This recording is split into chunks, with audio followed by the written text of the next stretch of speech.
Doctor Charles ஸ்டான்லியுடன் in touch சிறந்த வேதாகம போதனையின் மூலம் இயேசு கிறிஸ்துவின் நற்செய்தியை உலகிற்கு கொண்டு செல்கிறோம். அடுத்ததாக தொடுதலில் நாம் சோர்வாக உணரும் போது. நாம் அனைவரும் நம் வாழ்வில் சில சமயங்களில் சோர்வு மற்றும் களைப்பு இவற்றை அனுபவிக்கிறோம். ஆனால் அந்த சோர்வு அல்லது அந்த களைப்பு சோர்வுடைய மனப்பான்மையாக மாறும்போது அவை உங்களால் எப்பொழுதும் சமாளிக்க முடியாது என்று தோன்றினால் நீங்கள் களைத்து சோர்ந்து போய் எப்படியாவது உணர்ச்சி ரீதியாகவும் உடல் ரீதியாகவும் ஆத்ம ரீதியாகவும் வடிகட்டப்பட்ட உணர்விலிருந்து எப்படியாவது நீங்கள் விலகி செல்ல விரும்புகிறீர்கள் அல்லது அனைத்தையும் மறந்துவிட விரும்புகிறீர்கள். அது உங்களை விட்டு என்றென்றும் போகவே போகாது. நீங்கள் எதை அனுபவித்தாலும் அது தொடர்ந்து கொண்டே இருக்கும். வாழ்க்கையில் வடிகட்டப்பட்டு செலவழிக்கப்பட்ட ஒரு உணர்வாக அது இருக்கும். இது பரிசுத்தவான்களுக்கும் பாவிகளுக்கும் ஒரே மாதிரியாக நடந்து கொண்டே இருக்கும். தேவன் தன்னை முழு மனதுடன் நேசிப்பவர்களுக்கும் அவரை நேசிக்காதவர்களுக்கும் இது நடக்கும். அது உங்கள் வேலையிலும் நடக்கலாம், இது உறவுகளில் நடக்கலாம், இது உங்கள் பள்ளி படிப்பில் நடக்கலாம், இது ஆவிக்குரிய வாழ்க்கையிலும் தேவனுடனான உங்கள் உறவிலும் நிகழலாம். அதை தான் நான் இந்த செய்தியில் பேச விரும்புகிறேன். அதன் தலைப்பு, நாம் சோர்வாக உணரும்போது நமது வலிமையின் அல்லது பலத்தின் ஆதாரம். நீங்கள் விரும்பினால் ஏசாயா 40:27 வேதத்தை திருப்பிக் கொள்ளுங்கள். ஏசாயா 40:27 ஆரம்பிக்கலாம்.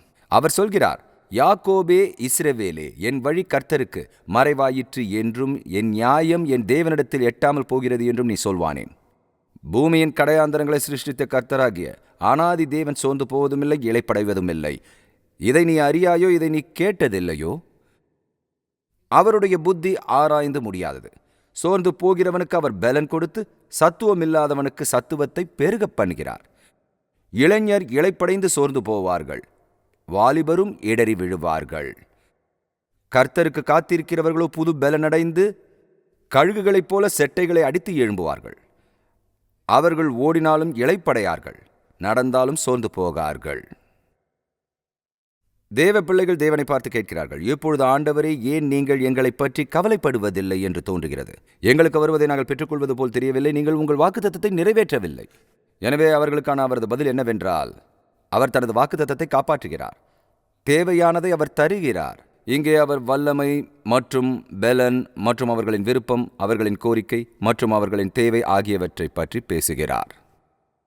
நீங்களும் நானும் சோர்வு என்ற உணர்வின் அடிப்படையில் சிந்திக்கும் போது நாம் கூறியது போல் பெரும்பாலானவர்களுக்கு இது நடக்கலாம். 3, 4 அல்லது 5 குழந்தைகளை வளர்க்கும் ஒரு தாய்க்கு இது நிகழலாம். பகலில் எல்லாவற்றையும் ஒழுங்காக வைத்து கணவனுக்கு தேவையானதை செய்துவிட்டு வீட்டை சுத்தமாக வைத்திருப்பது மற்றும் ஓய்வில்லாமல் இருப்பது போன்ற அனைத்து பொறுப்புகளும் பகலில் அவளுக்கு உள்ளன. நிறுவனத்தின் தலைவர் அல்லது ஒரு போதகருக்கு இது நடக்கலாம். உண்மையில் நூற்றுக்கணக்கானவர்கள் அல்ல, ஆனால் ஆயிரக்கணக்கான போதகர்கள் ஒவ்வொரு ஆண்டும் ஊழியத்தை விட்டு வெளியேறி கொண்டிருக்கிறார்கள். ஏனென்றால் அவர்கள் மிகவும் சோர்ந்து போகிறார்கள். அதனால் அவர்கள் குழப்பமடைகிறார்கள். தேவனின் ஊழியத்தை செய்வதால் அவர்கள் சோர்வடைந்து போகிறார்கள். ஆயிரக்கணக்கான மக்கள் போதகர்களாக இல்லை, ஆனால் அவர்கள் ஏதோ ஒரு வகையான கர்த்தருடைய ஊழியத்தில் ஈடுபட்டுள்ளனர். மேலும் அவர்கள் தங்களுடைய ஊழியத்தில் சோர்வடைந்து அவர்கள் விலகி செல்கிறார்கள். எப்பொழுதும் மக்கள் ஊழியத்திற்கு வருகிறார்கள், எப்பொழுதும் மக்கள் செல்கிறார்கள். அதில் பல பேர் அவர்கள் சோர்வடைந்து சோர்ந்து போய் தளர்ந்து போய் பலனில்லாமல் அதிக மன அழுத்தம் மற்றும் பல சவால்கள் என அனைத்தையும் சமாளிக்க முடியாமல் வெளியேறுகிறார்கள், விலகி செல்கிறார்கள். இப்பொழுது நீங்கள் அவர்கள் அதைவிட வலிமையாக இருக்க வேண்டும் என்று கூறலாம். சரி, அது உண்மைதான். ஆனால் உங்களுக்கு தெரியுமா, சில விஷயங்களை பற்றிய உண்மை உங்களுக்கு தெரியாவிட்டால் அந்த விஷயங்கள் வாழ்க்கையில் மிக மிக அழிவுகரமானதாக இருக்கும். எனது சொந்த வாழ்க்கையை திரும்பி பார்க்கும்பொழுது அதே காரியத்தை நான் அனுபவித்ததை என்னால் பார்க்க முடியும். 70களில் நான் இப்போது செய்வது போலவே ஞாயிற்றுக்கிழமை காலை பிரசங்கம் செய்து கொண்டிருந்தேன். ஆனால் மற்ற நாட்களில் 30 நிமிட நிகழ்ச்சிகளை வாரத்திற்கு 2 முறை செய்து கொண்டிருந்தேன். குளிர்ந்த குழாயை பார்க்க அதிக பலன், அதிக கவனம் செலுத்தும் ஆற்றல், எல்லாவற்றிலும் நிறைய தேவை. இங்கு ஒரு தனி அறையில் கேமராவுக்கு பின்னால் நின்று பேசும் மனிதனை தவிர வேறு யாரும் இல்லை. இது எனக்கு மிகவும் சோர்வாக இருந்தது. கூடுதலாக ஒரு போதகராக இருப்பதற்கான அனைத்து பொறுப்புகளும் இருந்தது. எனவே இதை நான் சுமார் 1 வருடம் வைத்துக் கொண்டேன். 3 முறை மருத்துவமனைக்கு சென்றேன். ஒவ்வொரு முறை சென்றதும் டாக்டரிடம் எனக்கு உடம்பு சரியில்லை, களைப்பாக இருக்கிறது என்றேன். எனவே அவர்கள் எனக்கு இந்த சோதனைகள் அனைத்தையும் செய்து இதயத்தை சோதித்து பரிசோதித்து அதை சரிபார்த்து மற்றதையும் சரிபார்த்து இறுதியாக நான் சொன்னது உண்மை என்று முடிவு செய்கிறார்கள். அவர்கள், சரி, நீங்கள் இவ்வளவு காரியத்தையும் செய்வதை ஏன் நிறுத்தக்கூடாது என்றார்கள். முயன்றேன், ஆனால் முக்கியமானதாக இருந்தது. எல்லாமே முதன்மையாக இருந்தது. எல்லாம் இன்றியமையாததாக இருந்தது. நான் இல்லாமல் அவர்களால் செய்ய முடியாது. நான் என்ன செய்தேன் தெரியுமா? என்னால் நிறுத்த முடியாது என்று என்னை சமாதானப்படுத்திக் கொண்டேன். அதனால் நான் செய்வதை தொடர்ந்து செய்து கொண்டே இருந்தேன். மீண்டும் மருத்துவமனைக்கு சென்றேன். அதே கதை. டாக்டரிடம் அதே கதையை சொன்னேன். அதே முடிவு, அதே சோதனை, அது எல்லாமே அப்படியே இருந்தது. 3வது முறையாக இது நடந்தது. இது சற்று வித்தியாசமாக நடந்தது. எனது நண்பர்களில் ஒருவரான டாக்டர் ஸ்டீவன் ஓல்ஃபோர்டு எங்களை சந்தித்தார். நாங்கள் ஒரு மாநாட்டின் பணிகளை கவனித்துக் கொண்டிருந்தோம். அப்பொழுது அவரும் அவருடைய மனைவியும் என் மனைவியும் நானும் 3 வருடங்களுக்கு முன்பு நாங்கள் சென்ற அதே உணவகத்திற்கு சென்றோம். 3 வருடங்களுக்கு முன்பு அவர் அங்கே உட்கார்ந்து என்னிடம் சொன்னார். நான் என்ன அனுபவித்தேன் என்பதை சொல்கிறேன். அவர் தனது வாழ்க்கையில் ஒரு பயங்கரமான காலகட்டத்தை அனுபவித்தார். 1 வருடத்திற்கும் மேலாக பிரசங்கிக்க முடியவில்லை. அவர் கடந்து வந்த விஷயங்களை எல்லாம் என்னிடம் சொன்னார். அது மிகவும் பயங்கரமானது. மேலும் எனக்கு அப்படி நடக்க விடமாட்டேன் என்று எனக்குள் நானே சொல்லிக் கொண்டது நினைவிருக்கிறது. 3 வருடங்கள் கழித்து நான் இதே உணவகத்தில் அமர்ந்திருக்கிறேன். அவர் என்னிடம், சரி நீங்கள் எப்படி இருக்கிறீர்கள் என்றால், நான் நன்றாக இருக்கிறேன் என்றேன். என் மனைவி அவரிடம் உண்மையை சொல்லுங்கள் என்றாள். அதனால் நான் எப்படி உணர்கிறேன் என்று சொன்னேன். சரி, நீ இன்று இரவு மருத்துவமனைக்கு செல்ல வேண்டும் என்றால் வாய்ப்பே இல்லை, உங்களுக்கே தெரியும், நாளை பேசப் போகிறேன் என்றேன். என்னால் முடியாது என்றேன். இன்றிரவு என்று அவர் கூறுகிறார். நான் வேண்டாம் என்றேன். அவர்கள் என்னை மருத்துவமனைக்கு அழைத்து சென்று பரிசோதித்தார்கள். மறுநாள் காலையில் அவர் பிரசங்கிக்கிறார். டீக்கனின் கூட்டத்தை அழைத்து நான் உயிருடன் இருக்க வேண்டும் என்று அவர்கள் விரும்பினால் எனக்கு 3 மாதங்கள் அல்லது 6 மாதங்கள் விடுமுறை கொடுக்க வேண்டும், அல்லது நான் இறந்து விடுவேன் என்று சொல்கிறார். என்னுடைய சூழ்நிலை தான் அவருக்கும் மிகவும் புத்திசாலித்தனத்துடன் என்னை கவனித்துக் கொண்டிருந்தார். ஒரு கட்டத்தில் நான் வெளியேறப் போகிறேன் என்பதை அறிந்திருந்தார். ஆனால் என்னுடைய உள்ளத்தில் தேவன் வசிக்கும் வரை நான் தொடர்ந்து செய்ய முடியும் என்று நினைத்தேன். அதை தான் நான் செய்தேன். ஒரே பிரச்சனை, நீங்கள் தேவனை எவ்வளவு நேசிக்கிறீர்கள், எவ்வளவு சேவை செய்ய விரும்புகிறீர்கள் என்பதில் எந்த வித்தியாசமும் இல்லை. நீங்கள் தேவன் விரும்பாததை செய்வதில் அல்லது தவறான வழியில் அல்லது அது எதுவாக இருந்தாலும் சரி, உங்கள் வாழ்க்கையில் அது வேலை செய்ய போவதில்லை. இது எனக்கு வேலை செய்யவில்லை. அதை சமாளிக்க 1 வருடமானது. அதன் பிறகும் விஷயங்கள் என்னை வேகமாக கீழாய் தள்ளுவதை நான் கவனித்தேன். தேவன் என் வாழ்க்கையில் பல அற்புதமான வழிகளில் செயல்பட்டார். குறிப்பாக கடந்த ஆண்டில் தேவன் எனக்கு ஒரு விஷயத்தை கற்றுக் கொடுத்தார். ஏனென்றால் அன்றை விட இன்று எனக்கு அதிக பொறுப்பு இருப்பதால் இதை பகிர்ந்து கொள்வதில் மிகவும் மகிழ்ச்சி அடைகிறேன். அப்பொழுது நான் நிறையவே செய்தேன். நான் செய்ததை விட அதிகமாக இப்பொழுது செய்து கொண்டிருக்கிறேன். இங்கும் உலகம் முழுவதிலும் அதிக பொறுப்பு உள்ளது. இன்னும் நான் சோர்வாக உணரவில்லை, களைப்பாக உணரவில்லை, அழுத்தத்தை உணரவில்லை. பெரும்பாலான மனிதர்களுக்கு அழுத்தம் கொடுக்கவும் பலரை அழிக்கவும் போதுமான விஷயங்கள் என் மீது இருக்கின்றன. தேவன் எனக்கு ஒன்றை கற்றுத்தந்திருக்கிறார். எனக்கு எதையாவது கற்றுக் கொடுக்கும் பணியில் இருக்கிறார். அதன் நடுவில் எப்படி வாழ்வது, எப்படி மேற்கொள்வது, என் ஆற்றலையும் என் பலனையும் என்னிடமிருந்தல்ல அவரிடமிருந்து பெறுவது எப்படி என்று நான் கற்றுக்கொண்டேன். நான் செய்ய விரும்புவது என்னவென்றால், தேவன் எனக்கு என்ன கற்றுக் கொடுத்திருக்கிறார் என்பதை உங்களுடன் பகிர்ந்து கொள்ள விரும்புகிறேன். ஏனென்றால் உங்களுக்கு சொல்கிறேன், இது எனது கிட்டத்தட்ட 50 ஆண்டுகளில் ஒரு கிறிஸ்துவராக இருந்து நான் கற்றுக்கொண்ட மிகவும் அற்புதமான விஷயங்களில் ஒன்றாகும். உலகில் உள்ள கஷ்டங்கள், மனவேதனைகள், சுமைகள் என்று எதையும் நான் எடுத்துக்கொள்ள மாட்டேன். மேலும் இதை சொல்கிறேன், ரோமர் அதிகாரம் 8 நீங்கள் நினைவு கூர்ந்தால், நமக்குள் இருக்கும் கிறிஸ்துவின் மூலம் நாம் ஜெயிப்பவர்களை விட நாம் அதிகமாக இருக்கிறோம் என்று கூறுகிறார். ஒரு வெற்றியாளரை விட அதிகமாக இருப்பதென்றால், நீங்கள் போரில் இருப்பதை விட அதிகமாக போரில் இருந்து வெளியேறுகிறீர்கள் என்று அர்த்தம். நாங்கள் பெரும் வெற்றியாளர்களாக இருக்கிறோம் என்று அவர் கூறும்போது, நீங்கள் போரில் ஈடுபட்டதை விட அதிகமாக போரிலிருந்து வெளியேறுகிறீர்கள் என்று அர்த்தமாகிறது. என் வாழ்க்கையில் நான் ஆசீர்வதிக்கப்பட்டதை விட கடந்த மாதங்களில் நான் அதிகமாக ஆசீர்வதிக்கப்பட்டிருக்கிறேன் என்று என்னால் சொல்ல முடியும். நான் தேவனை பற்றி அதிகம் கற்றுக்கொள்கிறேன், அவருடைய வழிகளை கற்றுக்கொள்கிறேன். சரி, நீங்கள் 25 வருடங்களாக இங்கே போதகராக இருந்து பல விஷயங்களை கற்றுக்கொண்டிருக்கிறீர்களா? ஆமாம், முற்றிலும் சரி. மேலும் என்ன தெரியுமா, இன்னும் 25 வருடங்கள் கழித்து நீங்கள் சில விஷயங்களை கற்றுக்கொள்வீர்கள். அதே கேள்வியை கேட்பீர்கள், சரி நான் அதை நீண்ட காலத்திற்கு முன்பே கற்றுக்கொண்டிருக்க வேண்டும் என்று நீங்கள் நினைப்பீர்கள். இருந்திருக்க வேண்டும். ஆனால் என்ன நடக்கும்? சில விஷயங்களை நாம் கற்றுக்கொள்கிறோம், அவற்றை மறுசுழற்சி செய்ய வேண்டும். நாம் எதை மறிக்கிறோம் என்பது ஆச்சரியமாக இருக்கிறது இல்லையா? நீங்களும் நானும் சில விஷயங்களை கற்றுக்கொள்கிறோம், அவற்றை மறந்து விடுகிறோம். ஆனால் நம் வாழ்க்கையின் சில பகுதிகள் இருக்கின்றன. ஆனால் நாம் அதை கற்றுக்கொள்ளலாம். அவர் நமக்கு என்ன தருகிறார்? அவர் நமக்கு ஒரு ஆழமான நுண்ணறிவை தருகிறார். பின்னர் அவர் நம்மை வைத்து சூழ்நிலைகளை வைத்து நம்ம இறுதி வரை சோதிக்க அனுமதிக்கிறார். அப்பொழுதுதான் நாம் நம்புவது நம் வாழ்வில் அசையாத, மாறாத, மாற்ற முடியாத, எதனாலும் மாற்ற முடியாத அடிப்படையான யதார்த்தமாக மாறுகிறது.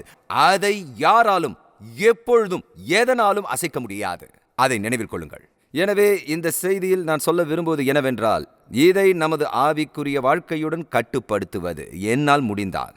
ஆனால் இது நம் வாழ்க்கையின் ஒவ்வொரு அம்சத்திற்கும் தொடர்புடையது. ஆனால் முதன்மையாக இது நமது ஆவிக்குரிய வாழ்க்கையை பற்றியது. இங்கே இந்த அதிகாரத்திலிருந்து கேள்வியை நாம் கேட்கலாம். அப்பொழுதுதான் அவர் இங்கே அவருடைய வல்லமையை நமக்கு வழங்குவார். அதனால் இளைஞர்கள் சோர்வடைந்து தேய்ந்து தடுமாறி விழுவார்கள், பின்பு அவரால் எழுப்பப்படுவார்கள். கேள்வி என்னவென்றால், இவை ஏன் நிகழ்கின்றன?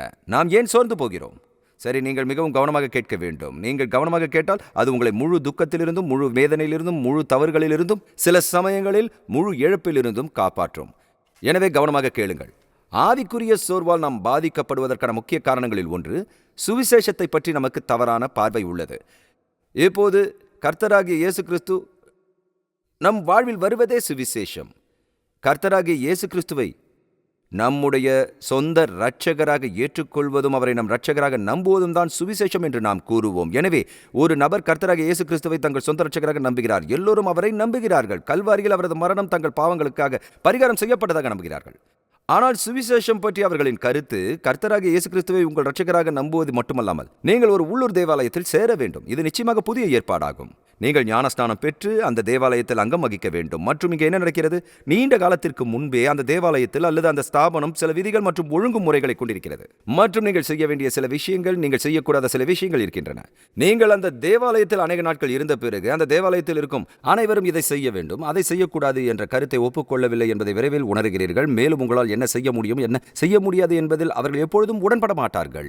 எனவே அனுமதிக்கப்பட்டதற்கும் அனுமதிக்கப்படாததற்கும் இடையே முரண்பாடு இருப்பதை புரிந்து கொள்கிறீர்கள்.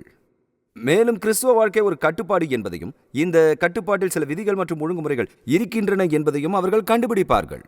பிரச்சனை என்னவென்றால் அவர்கள் ரட்சிக்கப்பட்ட போது அவர்களுக்கு ஏற்கனவே போதுமான பிரச்சனைகள் இருந்தன. அவர்கள் சமாளிக்க வேண்டிய போதுமான விஷயங்கள் இருந்தன. இப்பொழுது அவர்கள் இந்த விதிகள் மற்றும் ஒழுங்குமுறைகளை பெற்றுள்ளனர். இவை செய்ய வேண்டியவை, செய்யக்கூடாதவை, செய்ய வேண்டியவை இல்லை. சரி, நீங்கள் இதை செய்ய வேண்டும், அதற்கு வர வேண்டும், அதை செய்ய வேண்டும், நீங்கள் சாட்சி கொடுக்க வேண்டும், பைபிளை படிக்க வேண்டும், ஜெபிக்க வேண்டும், கொடுக்க வேண்டும், இதையெல்லாம் செய்ய வேண்டும், இதை செய்யக்கூடாது, அந்த இடத்திற்கு செல்லக்கூடாது, அதில் பங்கேற்கக்கூடாது. எனவே என்ன நடக்கிறது என்றால் கிறிஸ்துவ வாழ்க்கை என்பது நாம் செய்யும் மற்றும் செய்யாதவற்றின் காரியம். இப்பொழுது அது புதிய ஏற்பாட்டிற்கு முற்றிலும் அந்நியமானது. புதிய ஏற்பாட்டிற்கு இது முற்றிலும் அந்நியமாக இருக்கிறது. நீங்களும் நானும் மீண்டும் பிறந்தபோது என்ன நடந்தது என்றால் நாம் தேவனின் வாழ்க்கையை பெற்றோம். இயேசு கிறிஸ்துவை நமது சொந்த இரட்சகராக பெறும் அனுபவத்திற்கு முன் நமக்கு இல்லாத ஒரு வாழ்க்கையை பெறுவதே புதிய பிறப்பு. ஏனென்றால் இப்பொழுது ஒவ்வொரு விசுவாசிக்கும் தேவனுடைய வாழ்க்கை நமக்குள் வாழ்கிறது மற்றும் நிலைத்திருக்கிறது. அதனால் கிறிஸ்துவ வாழ்க்கை என்பது, கவனமாக கேளுங்கள், கிறிஸ்துவ வாழ்க்கை என்பது ஒரு சூத்திரம் அல்ல. இதன் மூலம் நாம் அதை பின்பற்றுகிறோம். எனவே நாம் ரட்சிக்கப்படுகிறோம். மேலும் இந்த வழிமுறைகள், இந்த விதிகள் மற்றும் ஒழுங்குமுறைகளை பின்பற்றுகிறோம். கிறிஸ்துவ வாழ்க்கை ஒரு உறவு. தேவன் தம்முடைய அன்பான இரக்கம் மற்றும் மன்னிப்பின் மூலமாக நம்மிடம் வந்து சமரசம் செய்து நமக்குள் வந்து நம்முடன் சமரசப்படுத்தி நம்முடைய பாவத்தை அவர் மன்னித்து அவருடைய பார்வையில் நம்மை பரிசுத்தராக்கி நமக்கு தேவையானதை செய்கிறார். அது கொடியும் கிளையும் போல என்கிறார். அவர் கூறுகிறார், நான் உன்னை கொடியில் வைத்தேன். அவர் நம்மிடம் கொடியில் வைத்தேன் என்கிறார். அதனால் கொடியில் ஓடும் சாறு கிளையில் ஓடுகிறது. மேலும் கிளையில் ஓடும் சாறு தண்டுகளில் ஓடி சுவையான அழகான திராட்சைகளை விளைவிக்கிறது. அப்படி என்றால் அதில் உயிர் இருப்பது எங்கு? திராட்சை கொடியில் தான் உயிர் இருக்கிறது. நானே திராட்சை கொடி என்று இயேசு கூறுகிறார். கொடியிலிருந்து துண்டிக்கப்பட்ட கிளையை ஒரு மேஜையில் வைக்கவும் அது வாடி இறந்துவிடும். நாம் கிளைகள் என்று சொல்கிறார். நாம் கிறிஸ்து இயேசுவுக்குள் வைக்கப்பட்டுள்ளோம். தேவனின் ஜீவன் நமது இருப்பின் மூலம் பயணிக்கிறது. தேவனின் ஒவ்வொரு பிள்ளையும் இயேசு கிறிஸ்துவின் ஆளுமையில் இருந்த தேவனின் வாழ்க்கையை கொண்டிருக்கிறது. நாம் துண்டிக்கப்பட்ட கிளை கிடையாது. இயேசுவின் ஜீவனால் நாம் அனைவரும் இயங்கிக் கொண்டிருக்கிறோம். இப்பொழுது அவர் இந்த பகுதியில் சொன்னதை நினைவில் கொள்ளுங்கள். இப்பொழுது விளையாட்டு வீரர்களாக பயிற்சி பெற்ற மிக சிறந்த இளைஞர்கள் கூட சோர்வடைந்து போகிறார்கள், களைத்து போகிறார்கள், தடுமாறி விழுகிறார்கள் என்று கூறுகிறார். ஆனால் அவர் சொல்கிறார், எனவே நம் வாழ்க்கையை வாழ ஒரு வழி இருக்கிறது. நாம் சோர்வடைய வேண்டியதில்லை, களைப்படைய வேண்டியதில்லை. ஆவிக்குரிய ரீதியாகவோ மன ரீதியாகவோ உடல் ரீதியாகவோ அல்லது வேறு எந்த வழியிலும் நாம் எரிக்கப்பட்ட இடத்திற்கு வர வேண்டிய அவசியமே இல்லை என்று சொல்கிறார். அந்த பகுதியில் அவர் கூறுவதை கவனித்தால் அவர்கள் இன்னும் ஓடலாம், ஆனால் அவர்கள் சோர்வடைய மாட்டார்கள். அவர்கள் இன்னும் சிரமம் கஷ்டங்களை கடந்து செல்ல முடியும், ஆனால் அவர்கள் மயங்கி மனதை இழக்க மாட்டார்கள். வாழ்க்கை எளிதாகிறது என்ற அர்த்தம் அல்ல, எல்லாமே மாறுகிறது என்ற அர்த்தம் இல்லை. நாம் முன்பு வாழாத ஒரு காரியத்திலிருந்து இப்பொழுது நாம் வாழ்கிறோம் என்று அர்த்தமாகிறது. எனவே இந்த பகுதியில் அவர் சொல்கிறார், எடுத்துக்காட்டாக கிடைக்கக்கூடிய ஆதாரம் இருக்கிறது. இப்பொழுது முதலில் நாம் சொன்னோம், முதன்மையான பிரச்சனை சுவிசேஷத்தின் தவறான பார்வை. இரண்டாவது பிரச்சனை ஆவிக்குரிய வாழ்க்கையின் தவறான பார்வை. நான் உங்களிடம் ஆவிக்குரிய முதிர்ச்சி என்றால் என்ன என்று கேட்டால், இதை பற்றி நாம் உண்மையிலேயே யதார்த்தமாக இருந்தால் சரி, நீங்கள் ஒவ்வொரு நாளும் வேதாகமத்தை படிக்கும் இடத்திற்கு ஆன்மீக முதிர்ச்சி வருகிறது. ஒவ்வொரு நாளும் நீங்கள் ஜெபம் செய்கிறீர்கள், நீங்கள் தசமபாகம் மற்றும் ஒவ்வொரு ஞாயிற்றுக்கிழமையும் தசமபாகத்திற்கு மேலாகவும் கொடுக்கிறீர்கள். உங்களை தொந்தரவு செய்யும் விஷயங்கள் இனி உங்களை தொந்தரவு செய்யாது, இனி நடக்காது. மேலும் இது என்ன சொல்கிறது? நீங்கள் மாம்சத்தை கட்டுப்பாட்டில் வைத்திருக்கும் இடத்திற்கு ஆன்மீக முதிர்ச்சி வருவது போல் தெரிகிறது. நீங்கள் உங்கள் மாம்சத்தை கட்டுப்பாட்டில் வைத்திருக்கிறீர்கள். சிலுவையில் அறையப்பட்டதாக நீங்கள் கூறுகிறீர்கள். இவை அனைத்தும் உங்களுக்கு தோன்றியவை. நீங்கள் இப்பொழுது அனைத்து பந்துகளையும் எளிதில் கையாள முடியும். இவை அனைத்தும் உங்களை தொந்தரவு செய்கின்றன. நீங்கள் எல்லாவற்றையும் ஒழுங்காக பெற்றுள்ளீர்கள், எல்லாம் ஒழுங்காக இருக்கிறது. நீங்கள் உங்கள் வாழ்க்கையை வாழ்ந்து கொண்டிருக்கிறீர்கள். அந்த விஷயங்களை உங்களால் கட்டுப்படுத்த முடிந்தது. உங்கள் கட்டுக்குள் அதை வைக்க முடிந்திருக்கிறது. உண்மையை விட வேறு எதுவும் நிச்சயம் இருக்க முடியாது. மேலும் அதுவே அதற்கான காரணமாகும். உங்களுக்கும் எனக்கும் கட்டுப்படுத்தவும் அடக்கவும் எல்லாவற்றையும் ஒழுங்காக வைத்திருக்கவும் அதிகாரம் இருந்தால் பழைய மாம்சத்தை சிலுவையில் அறையுங்கள். மாம்சம் அந்த பகுதியாகும். மாம்சம் என்பது தேவனின் விருப்பத்திலிருந்து சுயாதீனமாக செயல்பட முற்றிலும் வலியுறுத்தும் உங்களிலும் என்னிலும் இருக்கும் பகுதியாகும். நாம் அனைவரும் பாவம் செய்ய முடியும் என்பதால் நம் அனைவருக்கும் ஒன்று உள்ளது. நாம் அனைவரும் வாழ்க்கையில் சில சமயங்களில் வெவ்வேறு விஷயங்களுக்காக ஆசைப்படுகிறோம். எனவே நாம் அனைவரும் இந்த விஷயங்களை சமாளிக்க வேண்டும். ஒரு நபர் தனது வாழ்க்கையில் ஆவிக்குரிய ரீதியில் முதிர்ச்சி அடைந்த இடத்தை பெற முடிந்தால் அந்த விஷயங்கள் எதுவும் இனி தொந்தரவு செய்யாத இடத்தில் அதன் அர்த்தம் என்ன தெரியுமா? அதாவது எனக்கு தேவன் தேவையில்லை. அவர்களை எல்லாம் என்னால் கட்டுக்குள் கொண்டு வர முடிந்தால் எனக்கு அவர் தேவையில்லை. இதை உங்களிடம் நான் கூறுவதை வெறுக்கிறேன். ஆனால் நீங்கள் ரட்சிக்கப்பட்ட நாளில் இருந்ததைப் போலவே இன்றும் நீங்கள் நன்றாக இருக்கிறீர்கள் என்பதை உணர்ந்தீர்களா? ஆனால் நான் ரட்சிக்கப்பட்ட போது எப்படி இருந்தேன் என்று உங்களுக்கு தெரியாது என்று கூறுகிறீர்கள். நீங்கள் எப்படி இருந்தீர்கள் என்பதில் எந்த வித்தியாசமும் இல்லை. ஏனென்றால் நான் செய்ய வேண்டியதெல்லாம் தேவனை உங்கள் வாழ்க்கையிலிருந்து அகற்றுவதுதான். நீங்கள் என்ன செய்வீர்கள் தெரியுமா? நீங்கள் நடித்தது போல் நடிப்பீர்கள். இப்பொழுது நீங்கள் ஒப்புக்கொள்ள வேண்டியதில்லை. ஒவ்வொரு முறையும் நாம் எப்படி பழகியதைப் போலவே செயல்படுகிறோம் என்பதை நாம் அனைவரும் ஒப்புக்கொள்ள வேண்டும். ஆமேன். எனவே இது நீங்கள் சிறப்பாக இருக்கக்கூடாது என்று கூறுகிறது. ஏனென்றால் நீங்கள் மேம்பட்டிருந்தால் நீங்கள் அவ்வாறு செயல்பட மாட்டீர்கள். எனவே கவனியுங்கள், நீங்கள் உணர வேண்டும் என்று நான் விரும்புவது இதுதான். நாம் நம்மை மாற்றிக்கொள்ள முடியும் என்ற வேதாகமத்தில் ஒரு வசனம் கூட இல்லை. உங்களை நீங்களே மாற்றிக்கொள்ள முடியாது. கிறிஸ்துவ வாழ்க்கை என் நடத்தையை மாற்றவில்லை. கிறிஸ்துவ வாழ்க்கை என் ஒழுக்கத்தை மாற்றவில்லை. கிறிஸ்துவ வாழ்க்கை இங்கே விதிகள் உள்ளன என்று சொல்லவில்லை. விதிமுறைகள் இதோ, இதுதான் நான் நடந்து கொள்ளும் வழி, இதை நான் ஒப்புக்கொள்ளப் போகிறேன், நான் தவிர்க்கப் போகிறேன் என்று கூறவில்லை. அது கிறிஸ்துவன் அல்ல. முதிர்ச்சி என்பது அதுவல்ல. அதன் அர்த்தம் என்ன தெரியுமா? அதாவது தனிமையில் இருக்கும் ஒவ்வொருவருக்கும் நாம் விசுவாசிகளாக இருந்தால் ஆவிக்குரிய ரீதியில் முதிர்ச்சி அடையும் பாக்கியமும் திறனும் உள்ளது. எனக்குள் அந்த ஆண்டவர் வாழ்ந்து கொண்டிருக்கிறார். என் சதையை என்னால் மாற்ற முடியாது. அந்த ஆண்டவரை சார்ந்து செயல்பட விரும்பும் இந்த பழமையை என்னால் முற்றிலும் மாற்ற முடியாது. இத்தனை வருடங்கள் அங்கேதான் இருக்கிறது. நான் குழந்தையாக இருந்தபோது இருந்ததைப் போலவே இது பழகுகிறது. வயதிற்கும் அதற்கும் எந்த சம்பந்தமும் இல்லை. அதனால் என்னால் அதை மாற்ற முடியாது. மாம்சத்தை மாற்ற முடியாது. எல்லாவற்றையும் கீழே வைத்து அடக்க முடியாது. முதிர்ச்சி சொல்கிறது, நான் வாழ்க்கையில் என்னை மாற்ற முடியாது என்பதை நான் உணர்ந்து கொண்டேன். ஆனால் என்னுடைய பொறுப்பு அவரை சார்ந்து ஒவ்வொரு நாளும் அவரை சார்ந்து இருப்பது எனக்குள் அல்ல என்பதை உணர்ந்து கொள்வது அல்லது செய்வது அல்லது சிறப்பாக இருப்பது, சிறந்தவனாக அல்லது என்னை மேம்படுத்திக் கொள்ள அல்லது என் நடத்தையை மாற்றிக்கொள்ள, என் நடத்தையை மாற்ற, ஒழுங்குமுறைகளுக்கு ஏற்ப வாழ, விதிகளுக்கு ஏற்ப வாழ சிறந்த மனிதனாக இருக்க வேண்டும். என்னால் செய்ய முடியாது என்று அவருக்கு தெரிந்ததை செய்ய அவர் மீது நம்பிக்கை வைப்பதே எனது பொறுப்பு. என்னால் எதையும் செய்ய முடியாது, அவரால் மட்டும்தான் செய்ய முடியும் என்பது அவர் மீது நம்பிக்கை வைப்பது. அதுதான் ஆன்மீக முதிர்ச்சி. அதன் அர்த்தம் என்னவென்று தெரியுமா?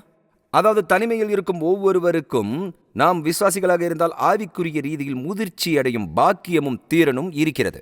நீங்கள் பார்க்கிறீர்கள், ஆவிக்குரிய முதிர்ச்சி அடைந்தவர் 80 வயது மற்றும் வீட்டில் வசிக்கும் நபர் அல்ல. எங்காவது டிவி பார்ப்பதில்லை, வானொலியை அவர்கள் கேட்பதில்லை, தொலைக்காட்சியை பார்ப்பதில்லை, பத்திரிகைகளை படிப்பதில்லை. எனவே கண்டிப்பாக இருக்க முடியாது. எனவே முற்றிலும் ஆசைப்பட முடியாது. அது ஆவிக்குரிய முதிர்ச்சி என்பது அதுவல்ல. ஏனென்றால் நம்மை மாற்றிக்கொள்ளவும் நம்மை மேம்படுத்தவும் அவர் ஒருபோதும் எண்ணியதில்லை. நம்மில் இருக்கும் தேவன் நம்மை உயர்த்தி வாழ்வில் நாம் எதிர்கொள்ளும் இந்த காரியங்களின் மூலமாக நம் சொந்த பலத்திலும் ஆற்றலிலும் இல்லாமல் வாழ்வதற்கும் சாத்தியமாவதற்கும் தேவனின் வாழ்க்கை நமக்கு தருவதற்காக அவர் வந்தார் என்கிறார். ஏனென்றால் அது முடிந்துவிடும் என்று அவருக்கு நன்றாக தெரியும். அது உண்மையாக இல்லாவிட்டால் அந்த வசனத்தை வேதாகமத்தில் போட்டிருக்க மாட்டார். அவர் சொல்கிறார், நான் உங்களுக்கு சொல்கிறேன், சிறந்த இளைஞர்கள் கூட அவர்கள் சோர்வடைந்து பலனற்று மற்றும் இளைப்படுகிறார்கள். சிறந்த பயிற்சி பெற்ற விளையாட்டு வீரர்கள் தடுமாறி விழப்போகிறார்கள் என்கிறார். ஏனென்று உங்களுக்கு தெரியுமா? இந்த மனித உடல்களை, இந்த மனங்களை, இந்த ஆவிகளை தேவன் ஒருபோதும் செயல்பட வைக்கவில்லை. அது நம் சொந்த பலத்தில் இருக்கிறது என்று தேவனுக்கு தெரியும். ஏனென்றால் நம் பலம் தீர்ந்து போகிறது என்பதை அவர் அறிந்திருந்தார். மேலும் அவர் நாம் தடுமாறி மோசமாக விழுந்து விடுவோம் என்பதை அறிந்திருந்தார். இப்போது சோர்வை கொண்டு வரும் இந்த முழு எண்ணத்தையும் நாம் எவ்வாறு தவிர்ப்பது? சரி, அவர் இங்கே சொல்வதை நீங்கள் கவனித்தால் அவர் சொல்கிறார், கர்த்தருக்கு காத்திருக்கிறவர்களோ புது பலனடைந்து கழுகுகளைப் போல செட்டைகளை அடித்து எழும்புவார்கள். அவர்கள் ஓடினாலும் இளைப்படையார்கள், நடந்தாலும் சோர்ந்து போகார்கள். இந்த வார்த்தையை கவனியுங்கள். அவர் இந்த விஷயங்களை செய்வார் என்று சொல்கிறார். அவர்கள் புதிய பலத்தை பெறுவார்கள். அவர்களால் அதே வேலையை செய்ய முடியும். ஆனால் அவர்கள் சோர்வடைய மாட்டார்கள். அதே வேகத்தில் ஓட மாட்டார்கள். இன்னும் வேகமாக ஓடுவார்கள். எப்படியோ அவர்கள் வெளியேற மாட்டார்கள். இப்பொழுது அவர் சொல்லும் தீர்வு என்ன? சரி, இந்த பகுதியில் எனக்கு பிடித்த ஒன்று இதுதான். வேதாகமத்தில் இருக்கும் இந்த பகுதி சொல்கிறது, நான் பலவீனமானவன் என்று தேவனுக்கு தெரியும். நாம் பலவீனமானவர்கள் என்பதை அவர் நன்கு அறிவார். நீங்களும் நானும் ஒருபோதும் இதை கேட்க மாட்டோம் என்று அவருக்கு தெரியும். நாம் ஒருபோதும் போதுமான அளவு கற்றுக்கொள்ள மாட்டோம். ஒருபோதும் வயதாகிவிடாது. ஒருபோதும் போதுமான வலிமை பெற மாட்டோம். நமது ஆற்றலும் வாழ்க்கைக்கு தேவையான அனைத்தும் தீர்ந்து விடாத அளவுக்கு நாம் ஒருபோதும் புத்திசாலித்தனமாக இருக்க மாட்டோம். அவர் நம்மை நமக்குள் போதுமானவர்களாக மாற்றவில்லை, தமக்குள்ளேயே நம்மை போதுமானவர்களாக ஆக்கினார். எனவே அவர் இந்த பகுதியில் சொல்கிறார், சிறந்த மற்றும் வலிமையான இளைஞர்கள் கூட அது வெளியேற்றிவிடும் என்று சொல்கிறார். ஆனால் அவர் இதோ நான் என்ன செய்வேன் என்று சொல்கிறார். புதிய பலம் பெறுவீர்கள் என்கிறார். நீங்கள் இங்கே 2 வார்த்தைகளை கவனிக்க வேண்டும். நீங்கள் கவனித்தால் முதலில் அவர் சொல்கிறார் புதிய பலம் பெறுவார். அந்த வார்த்தை ஆதாயம். கவனியுங்கள், ஆதாயம் இங்கே சொல் பரிமாற்றம். உங்கள் வேதாகமத்திலிருந்து இதை குறிப்பெடுத்துக் கொள்ளலாம். அவருடைய பலத்திற்காக நம் பலவீனத்தை பரிமாறிக்கொள்ளலாம். அதுதான் இதன் அர்த்தம். தங்கள் பலவீனத்தை மாற்றிக்கொண்டு புதிய பலம் பெறுவார்கள் என்று சொல்கிறார். கழுகுகளைப் போல செட்டைகளை அடித்து எழும்புவார்கள். அவர்கள் ஓடினாலும் இளைப்படையார்கள், நடந்தாலும் சோர்ந்து போகார்கள் என்று அவர் சொல்கிறார். இளைப்படையார்கள், சோர்வடைய மாட்டார்கள். இப்பொழுது இன்னொரு விஷயத்தை கவனிக்க விரும்புகிறேன். கர்த்தருக்கு காத்திருக்கிறார்கள் என்று சொல்லும்போது காத்திருப்பு என்ற வார்த்தையின் அர்த்தம் மேலும் செய்ய வேண்டிய விதிமுறைகளுக்காக காத்திருங்கள் என்பதுதான் எபிரேய மொழியில் இந்த வார்த்தையின் அர்த்தம். இதுதான் அதன் அர்த்தம், எதையாவது பின்னுவது என்ற அர்த்தம். நீங்கள் பார்ப்பதால் பின்னல் என்பது 2 விஷயங்கள், 1 அல்லது 3 அல்லது 4 விஷயங்கள் ஒன்றாக மாறும். தேவனோடு பின்னப்பட்டிருக்கும் போது கர்த்தராக இயேசு கிறிஸ்துவை நம்முடைய சொந்த இரட்சகராக பெற்றபோது நாம் அவருடன் ஒன்றானோம். நமக்குள் தேவனுடைய ஜீவன் இருக்கிறது. காத்திருப்பவர்கள், பின்னி பிணைந்தவர்கள், அவருடன் ஒன்றானவர்கள் என்று அவர் சொல்கிறார். அவருடன் இணைந்து இருப்பவர்கள் என்று சொல்கிறார். அவர் சொல்கிறார், அவர்களே கழுகுகளைப் போல சிறகுகளுடன் எழும்புவார்கள். அவர்கள் வல்லமையும் அயராத ஆற்றலும் கொண்டவர்கள். இப்பொழுது அவர் சொல்வதை கேளுங்கள். வசனம் 28 தேவனை பற்றி அவர் கூறினார். பூமியின் கடையாந்தரங்களை சிருஷ்டித்த கர்த்தராகிய அனாதி தேவன் சோர்ந்து போவதும் இல்லை, இளைப்படைவதும் இல்லை. இதை கவனியுங்கள். எனக்குள் தேவனுடைய ஜீவன் இருந்தால் அது எதுவாக இருந்தாலும் சரி, நான் தேவனுடைய வேலையை செய்வதோ கிறிஸ்துவ வாழ்க்கையை வாழ்வதோ அதை தொடர்வதோ சோர்ந்து போக மாட்டேன். பிறகு என் பலத்தின் ஆதாரம் தேவன் என்றால் அவர் எப்போதாவது விட்டுக் கொடுத்தால் நான் விட்டுக் கொடுக்கப் போகிறேன். மேலும் அவர் சொல்வது இதுதான், நீங்களும் நானும் அவருடைய தெய்வீக வாழ்வின் வற்றாத வளத்தை நமக்குள் அனுமதிக்கும் போது நாம் ஒருபோதும் கொடுக்கப் போவதில்லை. ஏனென்றால் அவர் கொடுக்கப் போவதில்லை. இது ஆற்றல் மற்றும் வலிமை மற்றும் ஞானம் மற்றும் அறிவு மற்றும் புரிதலின் விவரிக்க முடியாத ஆதாரமாகும். அது தேவன் என்பதால் வற்றாதது. நாம் ஆரம்பத்தில் சொன்னது போல இது ஒரு வாழ்க்கை தரம். அது தேவனின் வாழ்க்கை. ஆகவே அது தேவனின் வாழ்க்கையாக இருந்தால் நாம் அவருடைய சித்தத்தின் படி நடந்து அந்த ஆற்றலையும் அந்த வலிமையையும் அந்த வளத்தையும் தட்டி கழித்தால் நாம் ஒருபோதும் விட்டுக் கொடுக்க மாட்டோம். அது பாய்கிறது, அது நமக்குள் பாய்கிறது மற்றும் நம் வழியாக பாய்கிறது. அதனால் நாம் ஏன் சோர்வடைகிறோம், பலனற்று போகிறோம், தேய்ந்து போகிறோம் என்பதற்கான காரணங்களை பற்றி சிந்திக்கும் போது அது பாவமாக இருக்கலாம், நம் வேலையாக இருக்கலாம், உறவுகளாக இருக்கலாம், எதுவாக வேண்டுமானாலும் இருக்கலாம். ஆனால் ஏதோ ஒன்று அதை ஏற்படுத்துகிறது. மற்றும் அது எதுவாக இருந்தாலும் நாம் கேட்க வேண்டியது என்னவென்றால், தேவனே நீங்கள் என்னிடம் என்ன சொல்கிறீர்கள்? மேலும் இதை மட்டும் சொல்கிறேன், சில சமயங்களில் சோர்வடைவது வாழ்க்கையின் பெரிய பாடங்களுக்கான வாசலாக இருக்கலாம். என் இதயத்தை ஆசீர்வதிக்கும் பல அற்புதமான ஆச்சரியமான விஷயங்களை நான் கற்றுக்கொண்டேன் என்று என்னால் சொல்ல முடியும். நான் போர்ட்லாண்டில் இருக்கும் எனது பேரக்குழந்தைகள் மற்றும் எனது மகள் மற்றும் அவரது கணவரை பார்க்க சில நாட்கள் பின்னர் கப்பல் பயணத்தில் நான் சுமார் 3 வாரங்கள் வெளியே இருந்து வந்தேன். நான் கப்பலில் இருந்தபோது அற்புதமான ஒன்று நடந்தது. நான் நீண்ட காலமாக இதை பற்றி யோசித்து வருகிறேன் என்பதை தேவன் அறிந்திருக்க வேண்டும். பல மாதங்களாக நான் இந்த சுதந்திரம் மற்றும் விடுதலை, தேவனின் தெய்வீக வல்லமை மற்றும் பலன் மற்றும் என் வாழ்க்கையில் இருப்பின் அற்புதமான உணர்வை உணர்கிறேன். எனக்கு பல வருடங்களாக தெரியும், ஆனால் எப்படியாவது தனிப்பட்ட முறையில் எனக்கு மேலும் உண்மையானதாகிவிட்டது. எனது நண்பர்களில் ஒருவரும் எங்கள் கூட்டுறவு உறுப்பினரான நானும் எங்கள் டீகன்களில் ஒருவர் அவர் கப்பலில் இருந்தார். எனவே இந்த கழுகுகளை பார்க்க நாங்கள் கெட்சிகனில் இருக்கும் ஒரு பகுதிக்கு சென்றோம். நாங்கள் அவர்களுக்கு மிகவும் நெருக்கமாக இருக்கக்கூடிய ஒரு பகுதி இருந்தது. எனவே நாங்கள் அவற்றை சிறிது நேரம் கவனித்தோம். நீண்ட லென்ஸ் மூலமாக நீங்கள் அவற்றை நெருக்கமாக பார்க்கலாம். அதனால் அந்த கழுகை நான் பார்த்தேன். அது மிக பெரியதாக இருந்தது. நான் அதை பார்க்க ஒரு சரியான இடத்தில் உட்கார்ந்தேன். அதனால் நான் அதை பார்த்து கொண்டே இருந்தேன். திடீரென்று அது தனது இறக்கைகளை அப்படியே தூக்கி கொண்டு அடியெடுத்து வைப்பதை நான் பார்த்தேன். அதன் கால்களை அதன் பின்னால் இழுத்து உயர பறக்கத் தொடங்கியது. நான் அப்பொழுது நினைத்தேன் அது காற்றில் பறந்தது என்று. நான் அதை பார்த்து சில முறை போட்டோ எடுத்தேன். இயற்கையை நேசிப்பவர்களை பொறுத்த வரைக்கும் அது ஒரு சிறந்த காட்சி. அது தனது இறகுகளை திறந்து மேலே பறப்பதை நான் கவனித்தேன். இப்பொழுது அது செய்யாதது இதுதான். அது எங்கும் செல்ல முயற்சிக்கவில்லை, காற்றை அடிக்கவில்லை. மேலும் என்ன நடந்தது தெரியுமா? அது வெறும் செட்டைகளை விரித்து மேலே மேலே மேலே மேலே மேலே மேலே மேலே மேலே மேலே மேலே மேலே பறந்தது. நான் இந்த பகுதியை பற்றி யோசித்தேன். தேவனே, அந்த கழுகு எப்படி பறக்கிறது? அதன் ரெக்கைகளை அடிக்கவில்லையே. என்ன செய்தது தெரியுமா? அது ஒரு காற்று மின்னோட்டத்தில் நுழைந்தவுடன் அந்த காற்றின் மின்னோட்டம் அதை மேலே மேலே அழைத்து சென்றது. மேலும் அது ஒரு காற்று மின்னோட்டத்திலிருந்து மற்றொன்றுக்கு மேலே மேலே மேலே மேலே சென்றது. மேலும் அது எங்கள் மீதும் நடந்து கொண்டிருந்த அனைவரின் மீதும் பறந்து கொண்டிருந்தது. ஏறக்குறைய அது பலன் குறைவாக இருந்தது. மேலும் அது தனது ரெக்கைகளை வெளியே உயர்த்தியது. மேலும் அது மேலே பறந்து கொண்டிருந்தது. மேலும் அது கீழே இறங்கி மறுபடியும் மேலே பறந்து கொண்டே இருந்தது. நான் நினைத்தேன், ஆண்டவரே, இங்கேதான் திறவுகோல் இருக்கிறது. நாம் இப்படி செட்டைகளை அடித்துக் கொள்வதை தேவன் விரும்பவில்லை. நாம் என்ன செய்ய வேண்டும் என்று விரும்புகிறார்? அவர் நமது பலன் என்று சொல்கிறார். அவர் உங்கள் மற்றும் என்னுடைய ரெக்கைகளுக்கு கீழே இருக்கும் காற்றை போன்றவர். நாம் எதில் உயர வேண்டும் என்று விரும்புகிறார்? அவரது வலிமை மீது, அவரது ஆற்றல் மீது, அவரது வல்லமை மீது. காற்று இல்லாமல் அது காற்றை வெல்ல வேண்டும். மேலும் அது தனது வாழ்க்கையை ரசித்துக் கொண்டு அங்கேயே உயர்ந்து கொண்டிருக்கிறது. அவர் சொல்கிறார், இளைஞர்கள் சோர்ந்து போயிருக்கிறார்கள், ஆனால் கர்த்தருக்கு காத்திருப்பவர்கள், அவருடன் இணைக்கப்பட்டவர்கள், அவரை நம்பியிருப்பவர்கள் மற்றும் எல்லாவற்றிற்கும் அவரை சார்ந்திருப்பதை அங்கீகரிப்பவர்கள் விசுவாசத்தால், ஆண்டவரே, என்னால் இதை கையாள முடியாது என்று சொல்கிறார்கள். இது உங்களுடையது என்று சொல்கிறார்கள். அந்த நேரத்தில் அதை கவனித்துக் கொள்ள எனக்கு தேவையான அனைத்தையும் வழங்குவதில் அவர் மகிழ்ச்சி அடைகிறார். இன்றைய நிகழ்ச்சியின் மூலம் ஆசீர்வாதம் பெற்றிருந்தார். எங்களை தொடர்பு கொள்ள inchurch.org இணையதளத்தை அணுகிடுங்கள்.